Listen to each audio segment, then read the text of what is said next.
இன்றே டவுன்லோட் செய்து உங்கள் ஃபேவரட் ஷோக்களை என்ஜாய் பண்ணுங்க. அக்கா, மாமா எதுவும் உங்களை பார்க்கலல்ல? அவரும் தான் ஸ்கூலுக்கு வந்திருக்காரு. அவர் என்ன பார்க்கல ஜானு. கொஞ்சம் இருந்தா பாத்திருப்பாரு. கடைசியில நான் அவரை பார்த்துட்டு தப்பிச்சிட்டேன்.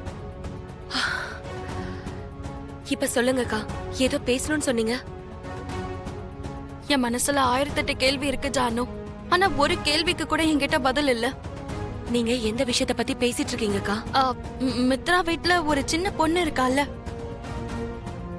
அவளை எல்லாரும் மித்ராவோட பொண்ணுன்னு சொல்லிக்கிட்டு இருக்காங்க. ஆக்சுவலா அந்த பொண்ணு யாரு? அந்த குட்டி பொண்ணு யாருன்னு இப்ப வரைக்கும் உங்களுக்கு நிஜமா தெரியாதாக்கா? என்ன ஜானு, அந்த பொண்ணை பத்தி எனக்கு எப்படி தெரியும்? அந்த குட்டி பொண்ணு உங்களோட வீட்டுக்கே வந்திருக்கா. அவ ஜொன்னுக்கு கூட ரொம்ப க்ளோஸ் ஃப்ரெண்டா தான் இருக்கா. அப்படிப்பட்ட பொண்ணு உங்களுக்கு தெரியலன்னு சொன்னா நான் என்ன நினைக்கிறது? நீ என்ன சொல்லிக்கிட்டு இருக்க ஜானு? அவ ஜுன்னுவோட க்ளோஸ் ஃப்ரெண்டா? ஆமாக்கா, அவளை ஆல்ரெடி நீங்க பாத்திருக்கீங்க. அவளை ஆல்ரெடி உங்களுக்கு நல்லாவே தெரியும். நீ என்ன பேசிக்கிட்டு இருக்கேன்னு எனக்கு ஒண்ணுமே புரிய மாட்டேங்குது ஜானு. கொஞ்சம் அங்க பாருங்களேன்.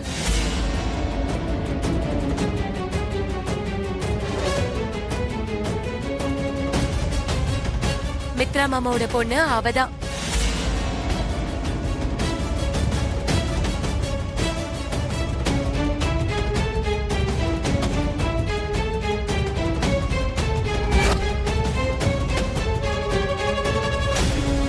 ஜானு, இப்ப நீ சொல்லிக்கிட்டு இருக்கிறது லக்கிய பத்தியா? ஆமாக்கா, லக்கி தான் மித்ரா மாமாவோட பொண்ணு.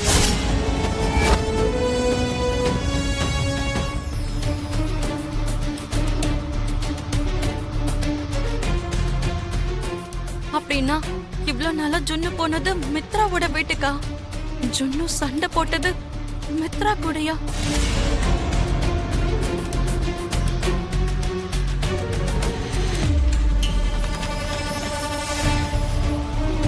லக்கி, ஓகே, நான் கிளம்புறேன். சரிங்கப்பா, பாய். ஜாக்கிரதை. ஜாக்கிரதையா நான் கிடையாது, நீ தான் இருக்கணும். இந்த ஜுன்னு கூட விளையாடிட்டு கால் வலியா அதிகமாக்கிக்காத. ஹலோ அங்கிள், லக்கி மேல உங்களுக்கு மட்டும் இல்ல, எனக்கும் ரொம்ப அக்கறை இருக்கு. நானும் லக்கிய ரொம்ப நல்லா பார்த்துப்பேன், சரியா? நீ எப்படா நல்லா பாத்துப்ப? நீ கூட இருக்கிறதுனால தான் இவளுக்கு இப்படி எல்லாம் ஆகுதுன்னு நினைக்கிறேன். இந்த பெரியவங்கலாம் எப்பவுமே இப்படிதான். சின்ன பசங்களை புரிஞ்சிக்கவே மாட்டாங்க. எப்பவுமே உங்க பாயிண்ட் ஆஃப் வியூல தான் யோசிச்சுட்டு இருப்பீங்க. எங்களுடைய பாயிண்ட் ஆஃப் வியூல இருந்து நீங்க என்னைக்குமே யோசிக்க மாட்டீங்க. அடேங்க அப்பா, என்னடா உன் பாயிண்ட் ஆஃப் வியூ? ஒரு சின்ன பேனா சைஸ்ல இருந்துகிட்டு பெரிய பெரிய வார்த்தையெல்லாம் பேசுறியா? சரி, சொல்லு, என்ன உன்னோட பாயிண்ட் ஆஃப் வியூ? பசங்க சேட்டை பண்ணுவாங்க, அப்புறம் அமைதியாவும் இருப்பாங்க. எங்களுக்கு ஜாலியாவும் இருக்க தெரியும், அட்ஜஸ்ட் பண்ணியும் போக தெரியும்.